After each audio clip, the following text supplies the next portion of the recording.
Today is November the 1st, 2022. So I'm going to do something a little different today. I want to encourage anybody who sees this to share it with everybody they know, whether it's social media or whatever, because to me it's a public health thing, and I really like to help somebody with what I've experienced so they could prevent this from happening. Okay, I am blind in this eye. I can see light, and I can see, if I move my fingers, I can see it. But picture, it's gray. And what happens, I got a very thick cataract on this eye now. And everything is very gray.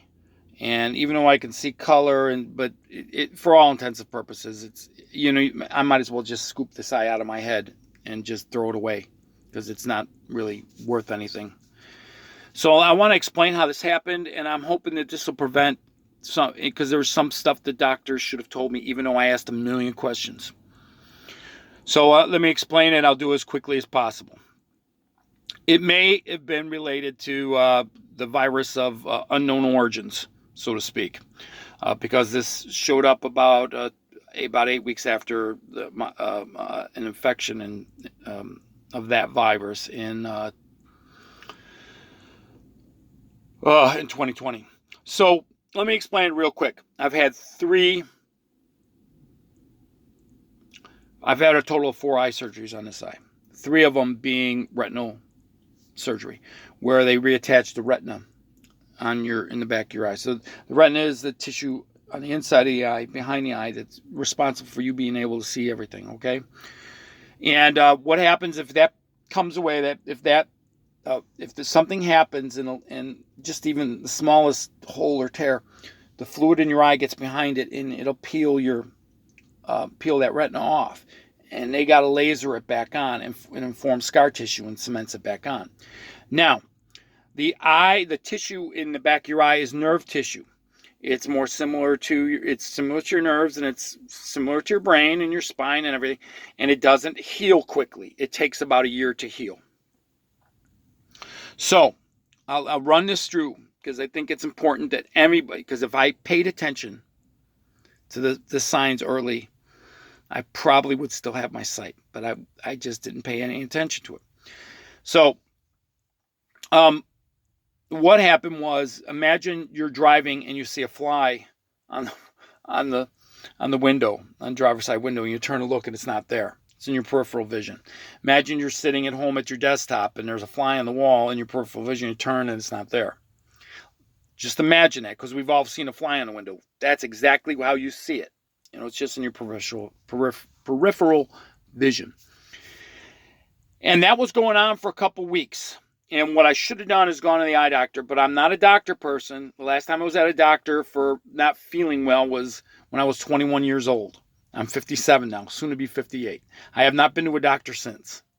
I know that sounds crazy to people, but I'm a relatively healthy person. And if I notice something that, I've been to the doctor, I should say I've been to the doctor since, but it's always for stupid things like poisoning myself accidentally, cutting my thumb off, stupid stuff like this, okay?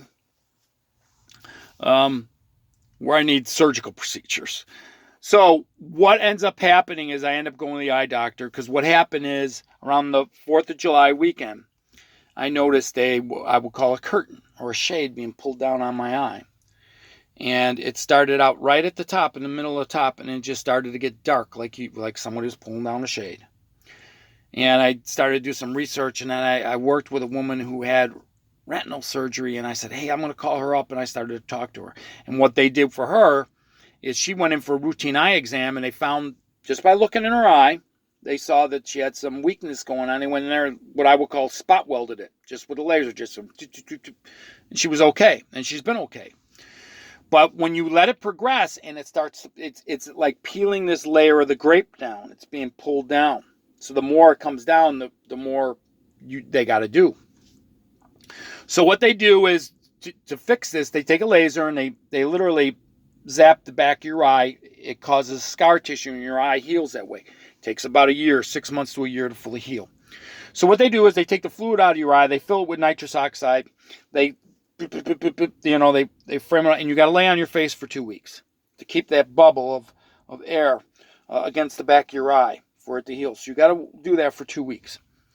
Well, that worked for me, and about a month later, it started to the shade started to come down, but this time it started to pull on the side. Now there are also other symptoms of this, like if you close your eye and you see lightning, or what I would call those like Christmas tree lights going around because where that tear is, right along that delineation where the dark meets what you can see, you'll see like little Christmas tree lights going on, like electricity going back and forth. That's a sign too. I didn't have that at first, not the first time. The second time, it's just this, you would see like a little shade in the corner, like it was a shadow, and then it started to go across. So what happens is I apparently I heal extremely quick, and as the eye was healing, it's like putting a bed sheet on, and it's too tight on one side, and it pops up on the other side. So they go in there again. So it's a month later after the first surgery, they go in there again, and they take the fluid out, fill it up with air, do it again, and you're laying on your face for 2 weeks. It's miserable. Honestly, it's miserable. And the first one wasn't as painful as I thought. The second one was a lot more irritable. So they ended up doing that again, but this time they put what they call a sclera buckle in my eye. And it reshapes your eye. So there's like this silicone rubber band, so to speak, they put around your eyeball that pulls your eye into shape, because if your eye isn't properly shaped. I guess I should say this. Well, I'll get to that one. Well, let me finish this. So 2 weeks after that, and I'm on my face, and and I got fluid back in there, and I'm walking and doing normal things. It starts to happen again. This time, they drain the eye. Instead of putting the gas in, they put a silicone-based oil in your eye, and it has to stay in there for 6 months to a year. Well, mine was in there for a year, and the oil started to leak from the back of my eyeball into across my iris and down onto my pupil. So this is a year later, so they got to get this oil out. Well, what they don't tell you is some of that oil stays inside still, right? And some of it is in there still. And they drill several holes in your eye, and then they squeeze your eye, suck it out, flush it out, suck it out, flush it out. And then once again, you're laying on your face once that oil comes out. And that last eye surgery I had will be a year in December, this coming December. It was extremely painful. The last one was horrible, to be quite honest with you. Well, all that surgery, all those lasers, all that stuff will form a cataract. And it can start to form within 3 to 5 years. Well, they did so much surgery on my eye, the cataract just formed relatively quickly. But the doctor made it sound like it's not a big deal. You'll take care of it, right? As soon as it shows up. What they don't tell you is, and my doctor didn't want to do this, sometimes they do a double surgery too. What they do is they'll drain the eye, fix the retina, and then put a new lens in, because they know the old lens is going to go anyway. My eye doctor did not prefer to do that type of surgery. And now I wish he did. So I just came back from the doctor yesterday, expecting to get cataract surgery. And he informs me that because I've had so much surgery on this eye, that the odds are putting a new lens in to get rid of the cataract will probably not be a good idea, because he doesn't think my eye can structurally hold up. Now imagine your eye losing all the fluid in your eye. Your eye shrivels up. And then you get a lot of pain. And they can't fix it. It's done. It's gone. And then they got to scoop your eyeball out, and you got a hole. You got a hole. This becomes a big, gigantic cavity. And needless to say, it's very disappointing, because now I have to take extra care of this. And once they say that you're prone to having it in the other eye once your retina goes. Now, this is what's important. This seems to affect people who are nearsighted, meaning you need glasses for distance. And I've needed glasses for distance since I was 16. But I've had my eyes have been stable. My prescription has not changed much in all these years. But I did have astigmatism where this eye was weaker than this eye for whatever reason. And this is the eye that ends up with the retinal detachment. Now, what am I saying?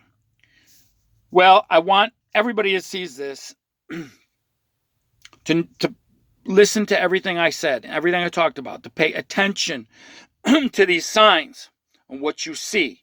Now, I got floaters in this eye. It's not a big deal. It's like if you ever looked through a microscope and looked at a paramecium or a single-celled organism or whatever, where you could see through it. Okay, that's what you need to do. But I'm asking people to share this because I want to prevent you from having to go through this. So I'm effectively blind in this for the rest of my life. Otherwise, I risk losing this eye, which at this point, I really don't care. And it is affected. If you see this eye seems, where it hangs, it droops a bit versus this eye. My iris is all messed up. I want to post some pictures of that online a little later. Anyway, this is about to cut off. But please share this with people. Pay attention to what you think are little tiny black dots or lightning or a shade, or get the spot welding done before you have to go through this nightmare. And ask a million questions, particularly if they want to put oil in your eye. Don't play games with this. So please share this video with everybody you know. I don't want anybody to lose their eyesight because they're not paying attention to this thing on the peripheral vision. Get it taken care of easier with a spot welding versus they got to go in there and re-weld your whole damn eyeball. So if it saves one person from losing their sight in one eye, man, it'd be all worth it. At least make the pain and suffering I've dealt with worth it for somebody. Till next time.